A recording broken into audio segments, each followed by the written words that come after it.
Suddenly, this situation that's deeply personal to you is manifesting in your external, and you can't go into a room, everything is positive anymore.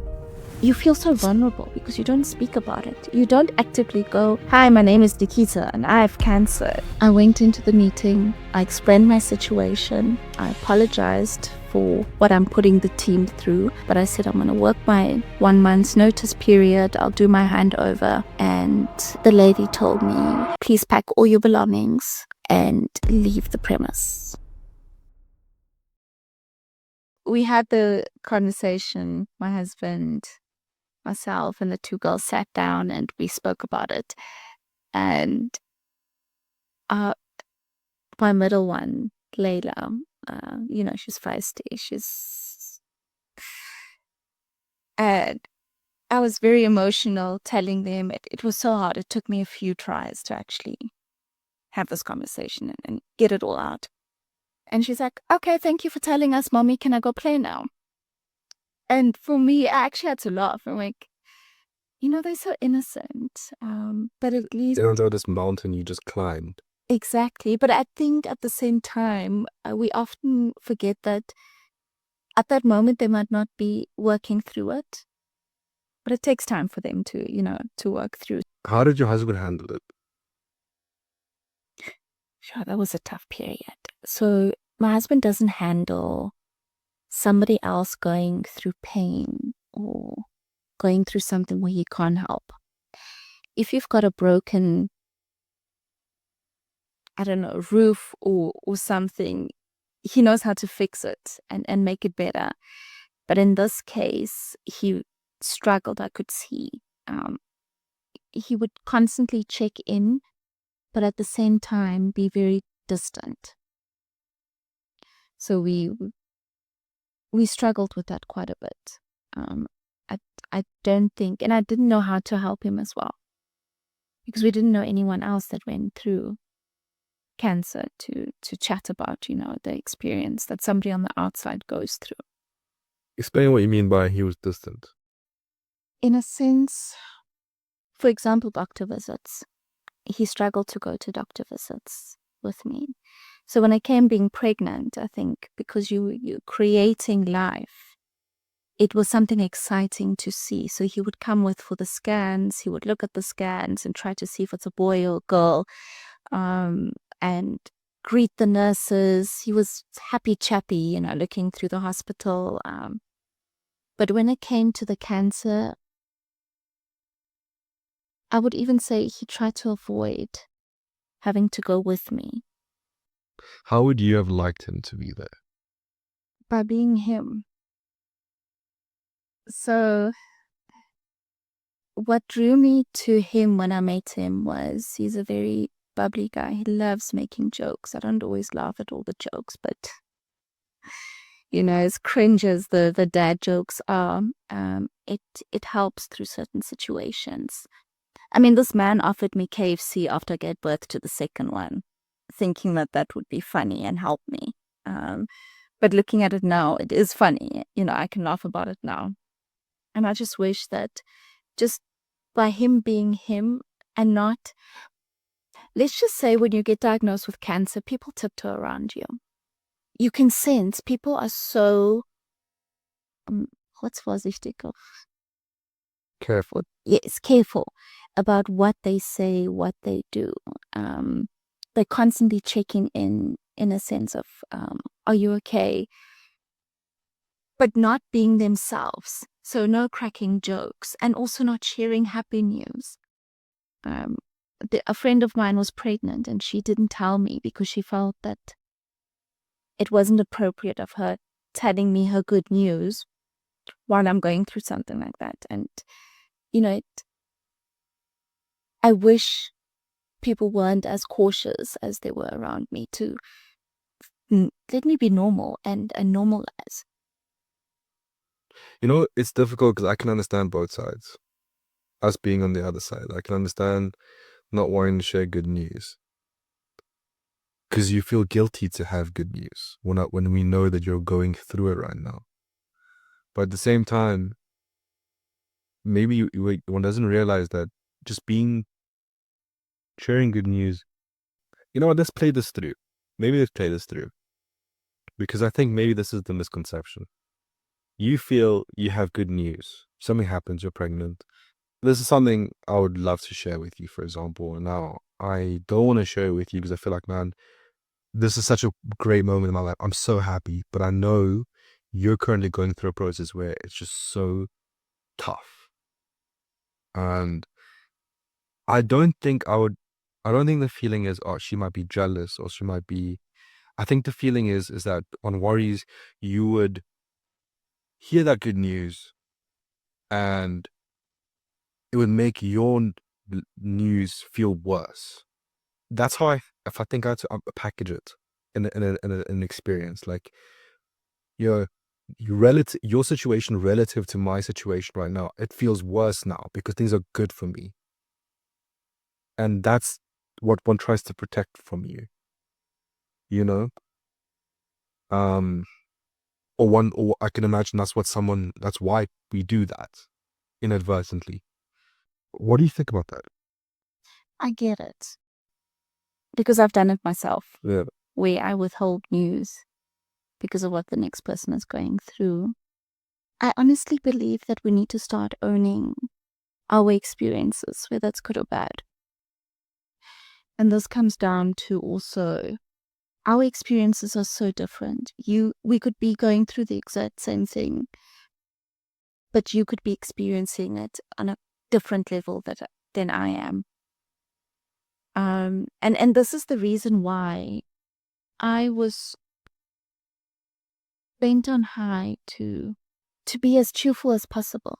I kept on telling myself, I need to be positive, because if I'm not positive, people will feel that they need to feed off my energy and feel sad with me, or they need to worry about me. And that for me felt so much worse because I felt like I was sucking the positivity out of other people. You know, every time you go into a room, it, it, the mood dampens. And like, suddenly, this situation that's deeply personal to you is manifesting in your external environment, and you can't go into a room where everything is positive anymore. So that's shit. Especially when you have people with good intentions. Yeah. And I don't want to ever take away from somebody wanting to help, but everyone has an opinion as well. So when you go and attend, for example, a family gathering, that's the topic of discussion. Everyone has something of, did you try this? Did you do this? My friend went through this. They did this and this. As much as I know people trying to help, but that wasn't the main aim of having that family gathering. And it takes away from, it just consumes you. And that for me was very difficult. Is I wish as I said, the sense of normality, when people would check in. And this comes down to also accepting help. I think if I can give advice that I've learned, which is still difficult to this day for me, is accepting help. I struggle. I really struggle with that. But it is so important. There's one day that stood out to me. I went to fetch my middle one from kindergarten, and I had just returned from Switzerland to see doctors there. So parents stayed in Switzerland, and I was struggling with the treatments here in South Africa. And as I walked in, these moms surrounded me. I didn't even know the names of most of the moms. And they're like, Nikitta, we are here. You've been going through this by yourself. I didn't know these ladies from a bar of soap in here. They're like, you know what? Take a break. I'm going to fetch your daughter and drop her off. We'll take turns over the next few weeks so you can relax and, focus on the doctor visits. And the other mom was like, I'm going to prepare some meals. What are your dietary requirements? And I mean, I didn't know these moms. I've never even went for coffee with them. But here they were all surrounding me and wanting to help and saying, we're here, you need to speak up. Don't go through this alone. And it was such a beautiful moment, but also you feel so vulnerable because you don't speak about it. You don't actively go, hi, my name is Nikitta and I have cancer. It's not a thing that you do. Like, when do you bring up a topic like that? How would you differentiate that with closer family and friends that try to help on their terms, but wasn't giving you what you needed? Sure, it's a tough question. I do believe that everyone tried to help in their own way. I think it was more difficult to accept help from people closer to me than it was from strangers. I don't know why, but I just felt easier for a stranger to help than somebody close to me. And perhaps one of the reasons is because I was usually the one that helped others. And here I was actually the one needing help, but not being able to say how I need help. I honestly didn't know what I wanted or needed at that time. I think I'm thinking back. Even speaking about this is complicated because we've now had a few points, and I think I still don't know how we would fit in this story. Like, you want to be helpful. I think, objectively speaking, here's what I'm hearing. Because of your identity within the family, you being the person that was the caretaker, this situation throws that identity into complete disarray. Now your family, everyone is trying to be that for you. And by doing that, it further threatens your identity as the person that was the caretaker. But here you have a group of individuals that do not know you and your position in the family, and therefore are removed and do not threaten your identity. I think that's how I'd process it. And I think my takeaway is that if you are watching this and trying to figure out where do you sit, how you can help in your role, I think trying to understand how a person sees themselves would be a great step in seeing how you can continue supporting them, to continue supporting them in that way, supporting that version of that identity that how they see themselves. I'm not articulating it right, but I know someone listening to this understands what I'm saying. Would you feel that makes sense? 100%. It actually, you saying it actually puts it into perspective. 100%. Yeah, wow. I couldn't even say it better. Here's a part that I don't know much about, and I really want to talk about this because I do remember bits of it and it being very infuriating. But let's go back to when you were prime of your life. I want to focus on the work side of things. These 2 weeks at home, oftentimes one doesn't think about this, but you find out this devastating information. You don't have the ability to process it all in one day, but work expects you there the next day. They also don't know what's going on, but how did that work out?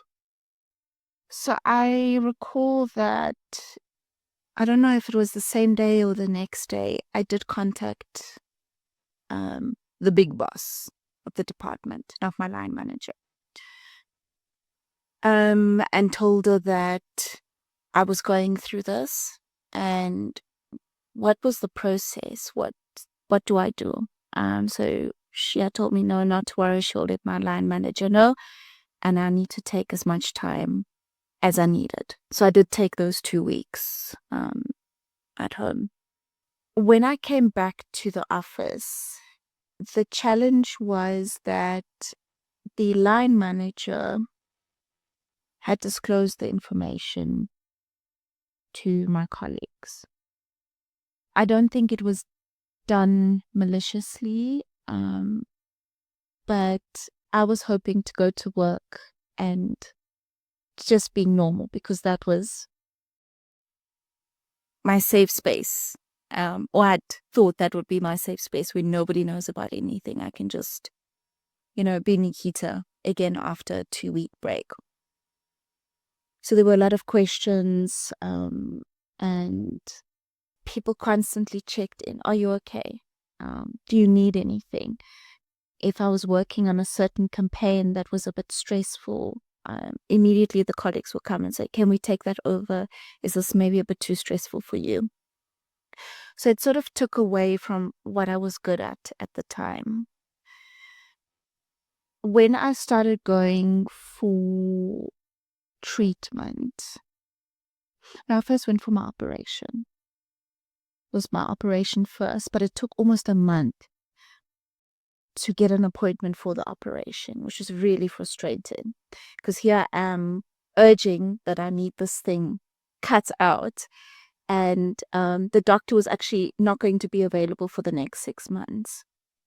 And I phoned the receptionist a good couple of times, actually cried on the phone as well, saying I've got 2 small kids, I can't die. At that time I thought I was still dying, and that I didn't have much time left, and there was a cancellation and they were able to fit me in sooner. So I needed to take time off work. And I had told work that I'm going to be back within the week after my operation. I thought, I'm going to get over, I'm going to come back. I was running on some super cool campaigns that I had started from scratch.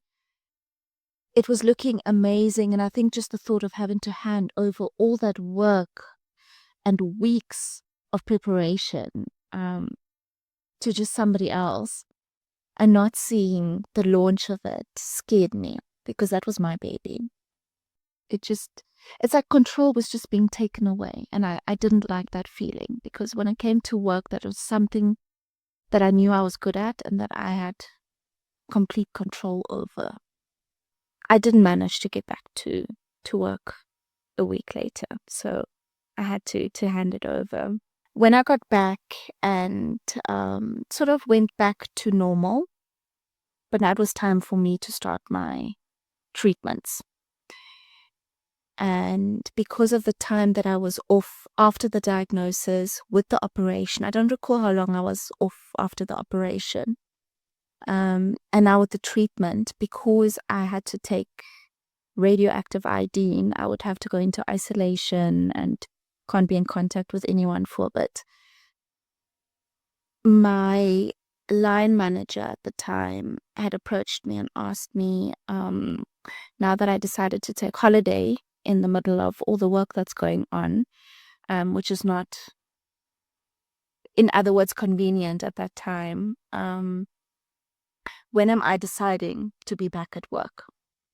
And it hurt. It hurt for somebody to be that insensitive to what I was going through. And here I was trying to make sure my work wasn't impacted in any way. I was still answering emails, phone calls whenever they needed me throughout this process. And I could sense the annoyance at what I was coming with my issue of having cancer. It made me feel small, like I had no power left at all. For somebody to feel that type of anger towards me, where I was so helpless with the situation. I even considered at that time, which I know is crazy now if I think back, but I was going to push my treatment out just to be there for those specific campaigns, not to feel that I was inconveniencing the team. And I did speak to my doctor about it at the time and said, listen, it's a really bad time. Can we please, push this back? And he said, yes, we can, but you shouldn't. He literally said, my child, you're going to push back work. You're going to find yourself with work again. You're going to feel the exact same way that you feel now, and your health is not going to have improved. So he's like, work on yourself and your health first, because you are compromising this for the future. And after leaving his office, I tried to figure out what is more important at that time. Is it work or is it studies? Because the way I started feeling after the operation and hearing the side effects from the treatment, I wasn't sure if I'm going to be able to handle both. And I told myself I have to give up one of them. And the next day, I resigned. I put in my notice, my 1-month notice, that I decided to pursue my studies and sort out my health and prioritize that. The feedback I got on the day that I resigned was, and it still shocks me to this day. I went into the meeting, I explained my situation, I apologized for what I'm putting the team through, but I said I'm going to work my 1 month's notice period, I'll do my handover. And the lady told me, please pack all your belongings, hand in your access card, and leave the premise. And I was so taken back. I'm like, what do you mean? I still have 1 month. She's like, no, I want you to leave today. You don't have to come back. And within the next 10 minutes, I was out of that building with my pictures that I had on my desk, and that was it. And it, you invest so much time in a company, you feel like you're an asset. Nobody will get rid of you because you're good at what you're doing. And in a blink of an eye, you lose it. You feel like you were just a number in that organization. And that hurt me deeply. Was one with what I was going through, that there was no compassion to it. And I'm not saying people should get sort of that sympathy card because you're going through something. Everyone goes through something. But there was no sense of empathy or support during that time at all. It was easy for them to get rid of me because of what I was going through than being there to support me. That must have been very difficult or very isolating. There's a theme that's come up a few times now that I think I never appreciated until now, is just how much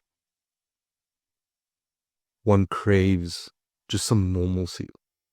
That if I can just escape this situation, if there's just an area in your life where you can just not be the cancer Nikitta now. Yeah, it's Nikitta. I don't think I ever appreciated just how dramatically one needs that. And I think it's something I think I'll be more considerate of in the future when I think about someone else's situation, that you don't always just want to be the person that's going through it right now. And it sucks that you could never have that, because everywhere you were going, you once again just find yourself back into having to explain your situation. It's tough. It's awful to hear that, Nikitta. I'm sorry that you had to go through that. That really sucks. Thank you. And I might sound crazy now, but I'm actually really grateful for that. I'm also grateful that, not that I got sick and that I had cancer, but that I went through an experience that actually made me appreciate everything so much more. And there's a picture in my mind that when I'm going through a really tough time, always comes back a memory that I have. So I went for my first dose of the radioactive iodine, and it's such an isolating experience because nobody can be around you.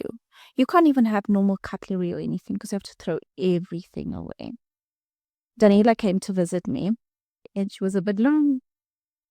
She came to visit me, but she overstayed the time length. And it was actually, I think she had to sit at the door. Whoever visited me had to stay at the door. But she was a few minutes longer. And the nurse was so upset. She chased her out of there.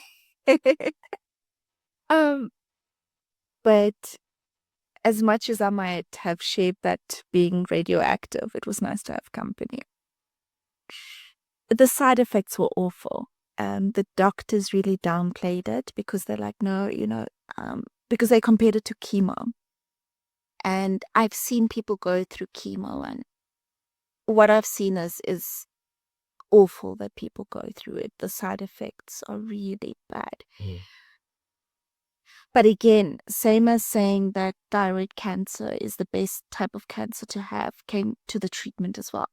You're getting the best type of treatment because it has the least amount of side effects. And to me, that wasn't the case. I was in so much of pain. I had so much nausea. My body, I didn't want to be in my body during that time. But I went through it, and because I couldn't have anyone close to me and speak to, it felt so lonely. I had my phone, I could have phoned somebody. But it just didn't feel right. Like all I wanted was actually somebody just to hold me while I was going through those pains. What I've started to appreciate is the things that you don't notice. It's learning what you say, or learning to think before you say something. Appreciating the small things. So Sun City, for example. Before my diagnosis, I've been to Sun City so many times. The time we went after I was diagnosed, inside that entertainment hall area, I looked up and I was overwhelmed by the beautiful ceiling, which I never noticed before. And it's those things that kept on coming up that I didn't get to appreciate every moment fully. I noticed that more now as a parent with the Tara, she's a 3-year-old. How we'll walk and she'll see some sort of writing on the wall, and how she wants to deeply inspect this awful graffiti because she sees something in it, and it's like you would walk past this a million times, never even think about it. But now I'm here sitting looking at this, trying to find the beauty in it. And I guess that's one of those things where they say that that's why it's so important to have children, or that's one of the gifts that children give you, is something that it sounds very familiar to what you're talking about. I don't want to kill this, but I do want to make an important note to people watching this as a cautionary tale, that the takeaway is your health comes first. Your company does not come first. The work you're doing does not come first. That comes second. Yes. As you said, they will replace you. They will find someone else. You hear it time and time again. Someone dies within, after they're dead, it takes the following day, they're putting up ads to find new people to hire. I really hope people take this as a cautionary tale, that you must take your health and prioritize it. Because I think, as you could probably attest to, since then you have had many projects that have come up and that you feel deeply proud about, and now that is just a footnote in your journey. But I want to put that in there. I don't know if we move it forward, move it back, but I don't want to forget it because I think it's important. People do. What's difficult is that you want this place of normalcy, and at the same time, by you trying to hold on to this point of normalcy, you are actually shooting yourself in the foot. Yes. If my kids one day face something challenging, and I'm not saying cancer per se, but anything, that they can look back and see that it's possible to have a fight in you, that the person that raised them fought. And I want to encourage them to have that fight as well. So then faced again with that situation, like I'm not sick enough Yeah. to get support. So that angered me a lot, that I was paying towards these policies thinking that They'll be there for you when you need it. When you find an individual that they've got that fight in them, just like, I have cancer, I have this illness, but there's no way this is gonna win. I'm getting over this. They have largely succeeded. How did your view of mortality change? How do you view death now as compared to before? I've actually become petrified of dying.